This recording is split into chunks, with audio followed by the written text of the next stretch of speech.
बहुत पुरानी बात है। एक गांव में एक निर्धन लड़का रहता था। उसके माता पिता नहीं थे। गांव में उसके पास आजीविका का कोई साधन भी नहीं था, परंतु वह बहुत बुद्धिमान था। अपने पिता से उसने कई काम की बातें सीखी थी। एक दिन उसके मन में एक अद्भुत विचार आया। उसने शहर जाने की ठान ली। वहां पहुंचकर उसने किराए पर एक छोटी सी दुकान खरीदी। दुकान के बाहर एक तख्ता लगाया जिस पर लिखा था बुद्धि का सौदागर। लड़के की दुकान के पास कई तरह की दुकानें थीं। सभी दुकानदार उस लड़के के ऊपर हंसते, पर लड़का उनकी कोई परवाह ना करता। फिर काफी दिन हो गए, उसकी दुकान पर एक भी ग्राहक नहीं आया। लेकिन एक दिन एक धनी सेठ का मूर्ख लड़का आया। उसे समझ में नहीं आया, यह कैसी दुकान है। मेरे पिता मुझे हमेशा मूर्ख और निर्बुद्धि कहते हैं, क्यों ना कुछ बुद्धि खरीद लूं। ये सोचकर सेठ के लड़के ने 1 पैसे में उससे बुद्धि मांगी। सौदागर लड़के ने कागज की एक पर्ची निकाली और सेठ के बेटे को दे दी। उस पर्ची पर लिखा था, जब 2 झगड़ा कर रहे हों तो वहां खड़े होकर उन्हें देखना बुद्धिमानी नहीं है। सेठ का बेटा पर्ची लेकर खुशी खुशी घर पहुंचा। उसने अपने पिता को कागज की पर्ची देते हुए कहा, देखिए पिताजी, मैं 1 पैसे में अक्ल खरीद कर लाया हूँ। सेठ ने पर्ची देखी और तमतमाकर बोले, मूर्ख, 1 पैसे में यह क्या लाया है।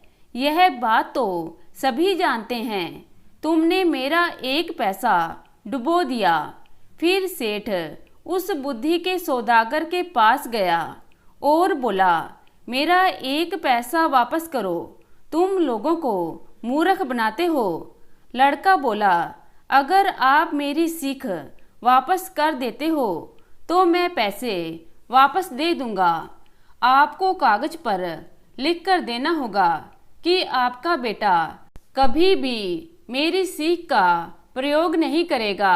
सेठ मान गया और कागज पर लिख कर दे दिया और पैसे लेकर प्रसन्न हो गया। उस प्रदेश के राजा की 2 रानियां थीं।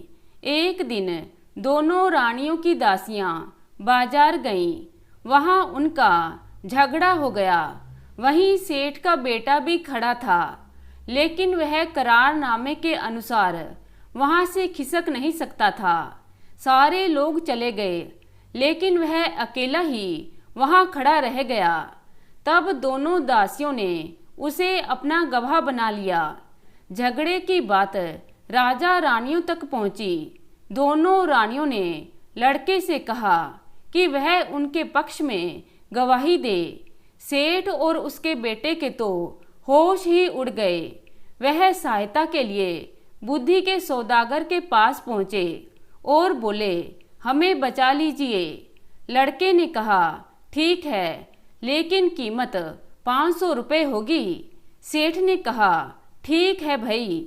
लड़का बोला, जब गवाही देने के लिए बुलाएं तो पागल की तरह व्यवहार करना।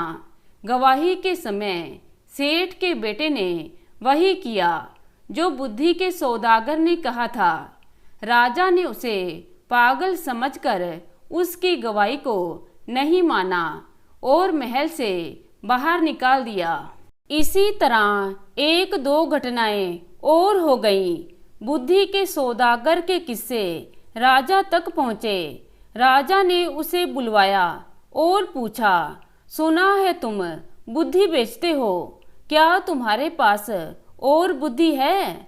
लड़के ने कहा, जी महाराज, आपके काम की तो बहुत है, पर कीमत 1 लाख रुपए है। राजा ने कहा, तुम्हें 1 लाख रुपए मिल जाएंगे। लड़के ने एक पर्ची राजा को दे दी। पर्ची पर कुछ लिखा था। राजा ने पढ़ा, कुछ भी करने से पहले सोच समझ लेना चाहिए। राजा को यह बात बहुत पसंद आई। उसने अपने तकिए के ऊपर, पर्दों पर, अपने कक्ष की दीवारों पर, बर्तनों पर इस बात को लिखवा दिया, जिससे वह इस बहुमूल्य बात को कभी ना भूले और ना ही कोई और भूल सके। एक बार राजा बहुत बीमार पड़ गया। राजा के एक मंत्री ने वैद्य के साथ मिलकर षड्यंत्र रचा और राजा की दवा में विष मिला दिया। दवा का प्याला राजा के मुंह के पास रखा था कि उस प्याले के शब्दों पर उसकी नजर पड़ी कि कुछ भी करने से पहले सोच समझ लेना चाहिए। राजा ने प्याला नीचे रखा और दवा को देखकर सोच में डूब गया कि पीऊं या नहीं। वैद्य और मंत्री को लगा कि उनका भांडा फूट गया है और वह दोनों राजा से क्षमा मांगने लगे और कहा, महाराज, हमें माफ कर दीजिए, हमसे बहुत बड़ी भूल हो गई। राजा ने सिपाहियों को बुलाकर दोनों को कारागार में डलवा दिया। बुद्धि के सौदागर को उन्होंने अपना मंत्री बनाया और इनाम में खूब सारा धन दिया। तो दोस्तों, कैसी लगी आज की कहानी? आशा करती हूँ कहानी को पसंद करेंगे। धन्यवाद।